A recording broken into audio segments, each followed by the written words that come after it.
Hello guys, today is my topic is learning.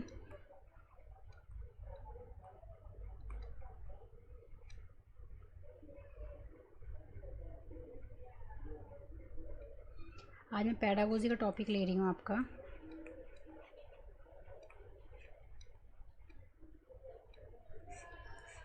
Pedagogy का means होता है teacher and learner से जुड़े मुद्दे। अगर आपसे पूछे कोई कि व्हाट इज़ पेडागोजी तो आप बताएंगे टीचर एंड लर्नर से जुड़े मुद्दे।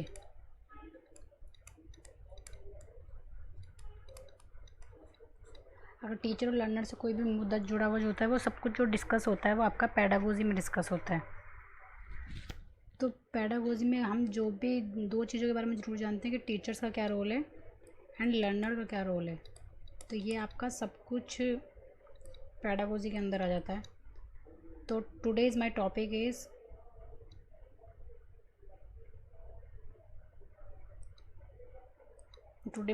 Is learning.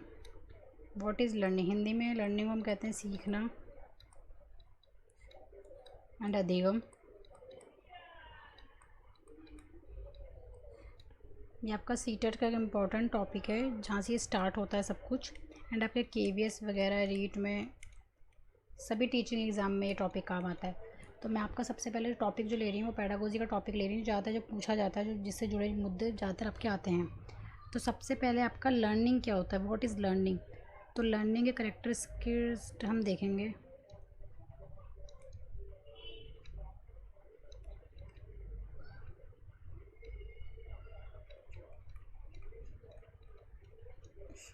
अगर आपसे पूछ ले कोई कि व्हाट इज़ लर्निंग तो आप सबसे पहले तो लर्निंग होती क्या है।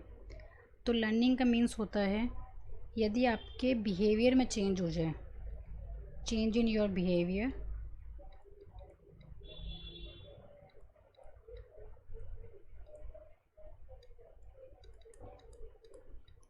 और जो बिहेवियर आपका चेंज हुआ है, जो स्वभाव आपका चेंज हुआ है वो स्थायी होना चाहिए, परमानेंट होना चाहिए।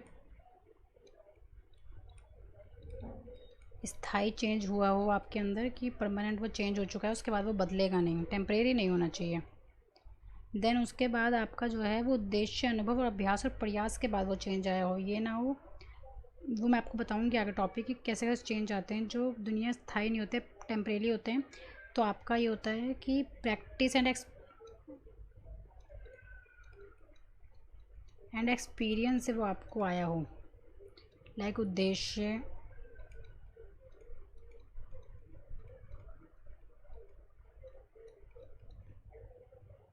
अभ्यास और प्रयास के बाद।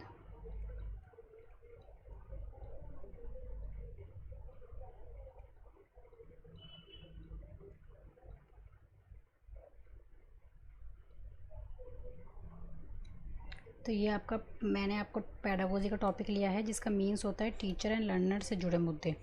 अगर आपसे कोई पूछे कि व्हाट इज़ पेडागोजी, अगर आप पेडागोजी पढ़ने जा रहे हैं तो सबसे पहले आपको पेडागोजी का मीनिंग पता होना चाहिए कि what is pedagogy. Pedagogy means teacher and learner से जुड़े मुद्दे।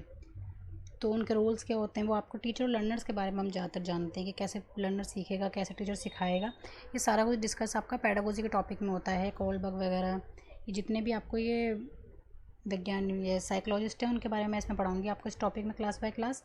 तो पहला टॉपिक जो मैंने लिया है वो लर्निंग का ही लिया है, यहीं से स्टार्ट करेंगे हम सब कुछ। सबसे लर्निंग का हिंदी टर्म होता है सीखना एंड अधिगम।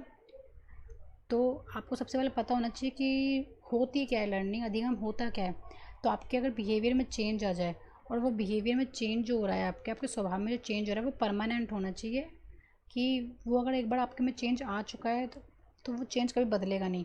और जो ये चेंज आता है वो आपके अभ्यास से, उद्देश्य से और प्रयास और अनुभव के बाद में आता है। तो this is my topic is, तो नेक्स्ट टॉपिक इज़ माई, मैं आपको बता चुकी हूँ लर्निंग के कैरेक्टरिस्टिक्स क्या होते हैं। अब मैं आपको बताना चाहूँगी कि जैसे मैंने आपको बताया था कि उद्देश्य, अनुभव, अभ्यास और प्रयास, क्या चीज़ें स्थायी कैसे होता है, स्वभाव में परिवर्तन जो परमानेंट कैसे हो जाता है। तो ये कुछ टर्म्स होते हैं जो आप समझेंगे इस टॉपिक के अंदर मेरे से। पहला, मात्र रटना अधिगम नहीं है। अगर मैं आपसे कह दूँ, अगर आप कह दो कि भाई हमने कुछ चीज़, मैंने आपको कोई टॉपिक दिया और आपने उस टॉपिक को रट लिया और मुझे सुना दिया, तो वो आपका लर्निंग नहीं है। क्योंकि सिर्फ मात्र परीक्षा पास हो जाए आपकी, इसके लिए आपने वो चीज़ रट ली है। तो इसका मतलब ये नहीं है कि वो आपको लर्न हो गई, आपने कुछ सीख लिया या फिर सोच अधिगम कर लिया। वो आपने कुछ थोड़े टाइम के लिए वो रटी, पेपर में गए और आपने उसको लिख दिया। तो वो एक आपका जो प्रोसेस होगा वो लर्निंग का प्रोसेस नहीं होगा, क्योंकि वो एक स्वभाव में आपके परिवर्तन नहीं आया। वो चीज़ आपने सीखी नहीं, आपने स्थायी नहीं करी, आपसे जब मर्जी पूछा जाए वो बता नहीं सकते, क्योंकि आपने उसमें रट्टा लगाया है। तो वो कुछ समय के लिए होता है, टेम्परेरी होता है। आपने उसमें कोई सीखने के लिए कोई अभ्यास या कोई प्रयास नहीं किया है।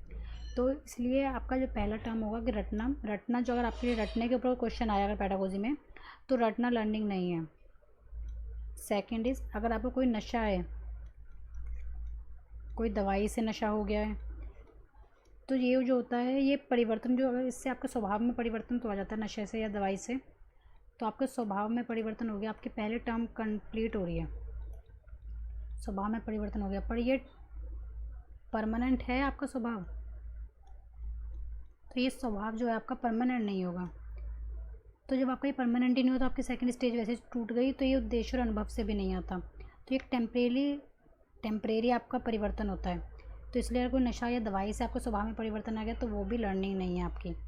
थर्ड इज़, ऐसे परिवर्तन जो आयु विशेष में होने से होते हैं। जैसे आपकी आयु बड़ी हो गई है तो आप में मैच्योरिटी आ गई है, जिससे आपके स्वभाव में परिवर्तन आ गया है, तो ये भी आपकी लर्निंग नहीं होगी, नॉट इज़ लर्निंग। जैसे चलना और दौड़ना, तो आप देख सकते हैं कि रटना आपके लिए लर्निंग नहीं है, नशा दवाई से होने वाला परिवर्तन आप में लर्निंग नहीं है, चलना और दौड़ना भी लर्निंग नहीं है। इसी प्रकार से कुछ आदतें होती हैं इंसान की, तो आदत जो होती है वो भी आपकी लर्निंग नहीं होती, क्योंकि इस आदतें को डेवलप करने के लिए हमने कोई अभ्यास प्रयास नहीं किया है, और ना ही ये स्थायी रहती हैं। समय समय के साथ आदतें इंसान की बदलती रहती हैं। तो आपका फोर्थ टॉपिक इज़ आदत। एंड मैं फिफ्थ पूछूँ तो फिफ्थ, जैसे कि हिंदी भाषा बोलने वाला देश है जैसे हमारा इंडिया, और मैं यहाँ पर इंग्लिश बोलूँ तो ये लर्निंग होगा, क्योंकि जो हिंदी जो मैंने सीखी है हिंदी भाषी देश में इंडिया में, वो तो एक्विजिशन हो गया, अर्जन हो गया, वो तो एक माहौल से ही मैं सीख लूँगी, जिससे तो इसके लिए आपने कोई अभ्यास या प्रयास नहीं किया उसे सीखने के लिए। लेकिन अगर मैं हिंदी भाषी देश में मैं इंग्लिश बोल रही हूँ तो ये आपके लिए लर्निंग हो जाएगी, क्योंकि आपने सीखा है कि एक चीज़ को सीखा है तब आप उसको बोल पा रहे हैं। तो क्योंकि अगर इंग्लिश वाले देशों में जैसे कि अंग्रेज जो होते हैं, वो उनके लिए इंग्लिश जो होती है वो एक्विजिशन होगा, और वो हिंदी अगर सीख रहे हैं तो वो उनके लिए हिंदी लर्निंग हो जाएगी। And six topic is writing is always is learning, क्योंकि अगर हम हिंदी बोलना तो सीख जाते हैं माहौल से, पर अगर हम हिंदी लिखना भी सीख रहे हैं, कोई भी भाषा अगर हम लिख रहे हैं तो उसके लिए हम सीखते हैं। तो पढ़ना इज़ ऑलवेज इज़ लर्निंग। अगर हम कोई चीज़ रीड भी कर रहे हैं तो वो भी लर्न होगी, क्योंकि जब तक हम सीखेंगे नहीं हम किसी भी चीज़ को रीड नहीं कर सकते। तो हिंदी बोलना और सुनना तो आपके लिए एक्विजिशन में आ गया है, तो और इसी प्रकार से रीडिंग और राइटिंग जो होगी आपकी लर्निंग हो जाएगी।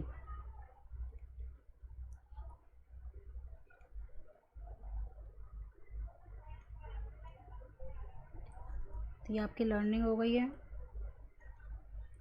अच्छी आदतों का विकास भी लर्निंग है, क्योंकि अच्छी आदतें करने के लिए समय लगता है, प्रयास लगता है। अगर आप सुबह 5 बजे उठते हैं तो आपको डेली एक समय इसके साथ बंधना पड़ेगा, और डेली उन आदतों का धीरे धीरे अच्छी आदतों का विकास करना पड़ेगा।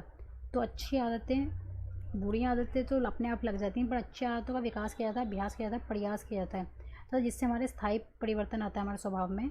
तो इसलिए हम इसको कहेंगे कि ये भी एक लर्निंग है, क्योंकि आदत बिना मानसिक प्रयास के नहीं होती है, इसलिए आदतें भी जो है लर्निंग में आती है। और अगर दिमाग सोच समझ कर काम करता है तो वह आदत नहीं है। तो मैं आपको एग्जांपल देती हूँ, जैसे कि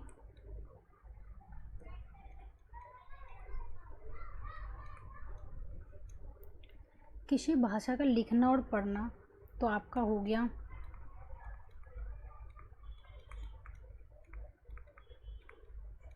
लिखना और पढ़ना आपका हो जाएगा आपका लर्निंग। और जैसे सेकंड मैं आपको एक एग्जांपल दे, कभी कभी केवल एक बार किया गया अनुभव ही अधिगम के लिए पर्याप्त होता है। जैसे कि आपको क्या अनुभव हुआ, जैसे आप माचिस जला रहे हैं और माचिस जलाते वक्त अगर आप तिल्ली रगड़ते हुए आप जलाते समय तिल्ली रगड़ते किसी बच्चे की अगर उंगली जल जाए या आपकी ही जल जाए तो ऐसे एक ही बार के अनुभव से भविष्य में दिया सिलाई का उपयोग करते समय आप सावधान रहेंगे। तो ये आपके लिए लर्निंग हो जाएगी। इसके लिए बार बार प्रयास करने की ज़रूरत नहीं है, ना ही स्वभाव में ये परिवर्तन अपने आप ही ये परमानेंट स्वभाव हो जाता है कि आपको पता चल गया कि एक ही बार में जब मैंने जलाई तो मेरी उंगली जल गई, कि इससे तो उंगली जल जाती है, तो आप दोबारा वो करेंगे ही नहीं। तो इसलिए वो जो टॉपिक होता है, वो जो अनुभव होता है आपका, वो भी स्थायी हो जाता है एक तरीके से, और वो भी आपका लर्निंग में आता है। तो आज मैंने ये आपको लर्निंग डिटेल में समझाया है। If you like my channel please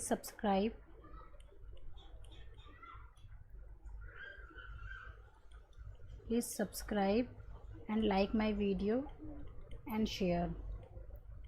और नेक्स्ट कल मैं टॉपिक आपका लूँगी थॉर्नडाइक वगैरह का, एक कोई साइकोलॉजिस्ट जो लूँगी मैं, धीरे धीरे करके सारे साइकोलॉजिस्ट पूरे करूँगी मैं इस टॉपिक के थ्रू। और ये जो मैंने ये चैनल जो शुरू करा है आपके लिए बहुत ही इंपॉर्टेंट है, सीटेट वगैरह के लिए, किसी भी टीचिंग एग्ज़ाम के लिए। If you like my video please share this and grow my channel. Thank you for watching my video.